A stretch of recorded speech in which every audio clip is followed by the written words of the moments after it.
So LeBron 100% just quit on the Lakers season. Joel Embiid is tripping people and somehow not getting kicked out of games. The Orlando Magic are beating the Cavs by 40 in a game that I actually went to, and Steph Curry is just randomly winning awards. Lots of stuff happening in the NBA. Let's talk about it. First and foremost, the LA Lakers season is over. They're down 3-0 to the Denver Nuggets. There's absolutely no way they're winning the series. And even in a game in which they played really well in the first half, by the end of it, it was just clear that the Nuggets are so much better than them. And really the story here is after the game, really actually like a legitimately sad moment. I don't know why I'm laughing. LeBron after the game just saying, "It's fine, it's just basketball."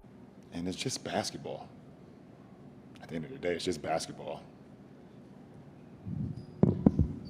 There's something just very sad about hearing him say that statement when it's clear that his team just isn't good enough. And quite frankly, he's not good enough either. His impact on the game overall is just not where he wants it to be at this point in his career. You can't really blame him, but this moment of LeBron saying it's just basketball is him facing his basketball mortality in real time. Because what the Cavs were when LeBron was in Cleveland, when they were running the Eastern Conference, when they went to the finals all those years in a row, that's what the Nuggets are now. That's what the Lakers are running into in the last two postseasons. They got swept last year. They're probably going to get swept this year.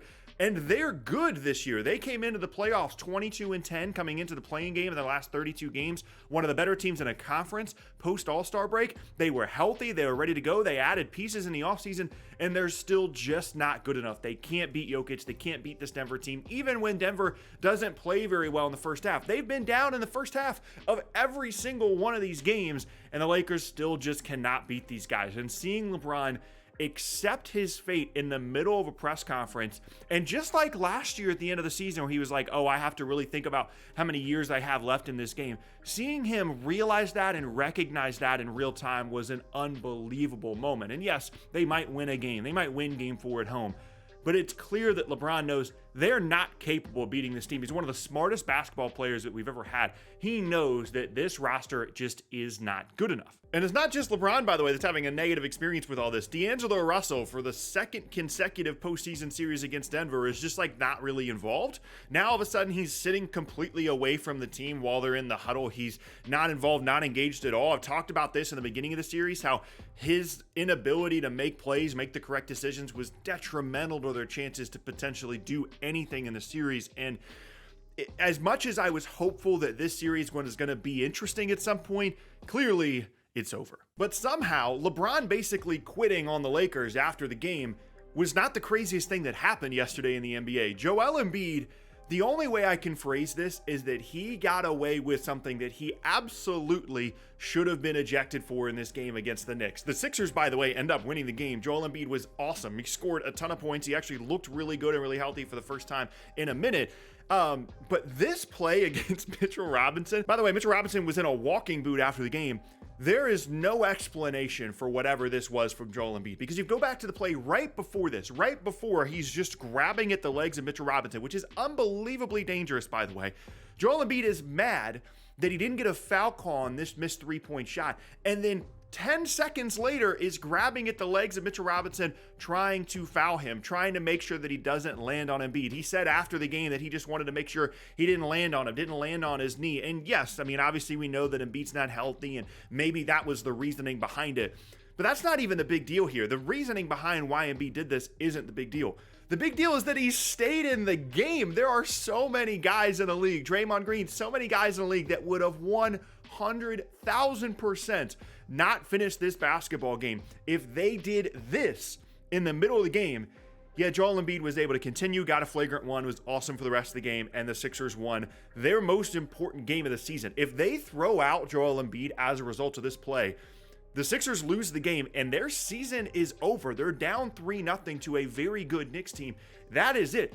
Them not ejecting Joel Embiid for this play saved the Sixers season. Now, certainly you could argue that it's okay that they didn't eject him because it's the playoffs. And yes, he made a mistake. He shouldn't have done that. But you'd rather have Joel Embiid finish the game from an NBA perspective, from a product perspective. You'd rather have him finish the game because otherwise, like I said, the series is over. But that doesn't change the fact that this is clearly selective enforcement in terms of how the NBA looks at potential ejections for egregious, flagrant actions. Because I'm telling you, there are so many guys that would have gotten thrown out for this. But there's other weird stuff going on with Joel Embiid right now as well. There's some medical stuff going on with him that people have noticed the first couple of games of the series as well, where like one side of his face, he's having issues with like blinking, he's covering his face, he's wearing sunglasses in the post-game press conference. We finally got an explanation for that as well. They apparently tried to keep it quiet, didn't want it to be a distraction, and Woj was like, nah, screw that. So he just was reporting on the entire thing. Hopefully he's fine, hopefully he's okay, been dealing with migraines, been dealing with a couple of different things. At least we got an explanation for that, but again, this day in the NBA was just out of control. And in the only other game of the night, by the way, I was there. I was present watching the Orlando Magic beat the Cavs by 38. And by the way, the beginning of the game looked very much like the beginning of the last couple of games. The Magic couldn't score. Donovan Mitchell was scoring well. The Cavs were up like 8-0 a couple minutes into the game. It took a couple of minutes for the Magic to even score their first point, and they end up with 121 points. They had 60-something points at halftime. They were parts of games 1 and game 2 where they didn't even get to that number partway through the second half. And this series just completely flipped as a result of this game. I went to the game. I was there. It was an awesome environment. I felt like I had to go because the Magic haven't hosted a playoff game in like a half decade. They haven't won a home playoff game since April 2011. LeBron had 0 NBA titles the last time the Magic won a home playoff game, and I felt like I had to go. It was an awesome environment. Unfortunately, the game wasn't unbelievably entertaining, but it was indicative of how Orlando certainly has a chance in the series. Yes, they didn't score well in the first 2 games. Yes, Mitchell was awesome in the first 2 games, but 1, Garland and Mitchell both had terrible games, and 2, Paolo was awesome in this game. His size, his ability to get to the rim, his ability in the mid-range, all that stuff was on full display. And by the way, he had 30-something points. He could have scored 0, and Orlando still would have won the game based strictly off the scoreline. They won by 38, and Paolo had like 33. He was awesome. The Magic, if they are playing well at home and shooting well, they certainly can compete with this Cavs team, and they are in ways better than Cleveland from a size and skill perspective. And keep in mind, one of the best teams at home in the Eastern Conference all season long, and they shoot much better at home, as we saw last night. If they outshoot Cleveland in individual games from the three-point line, they have a chance in any of these games. The problem is, they got to win a road game. Like, I feel confident in their ability to win games at home, but they do have to win a road game. But it was a super cool environment, had an awesome time, and yeah, I just felt like that had to be discussed because as much other crazy stuff was happening, the Magic winning by 38 against Cleveland was a big deal as well. Last thing I want to talk about here as well, we're just winning awards in the middle of the postseason. Steph Curry won the Clutch Player of the Year award, which I'm sure exactly, I don't know, a dozen people on the planet actually care about.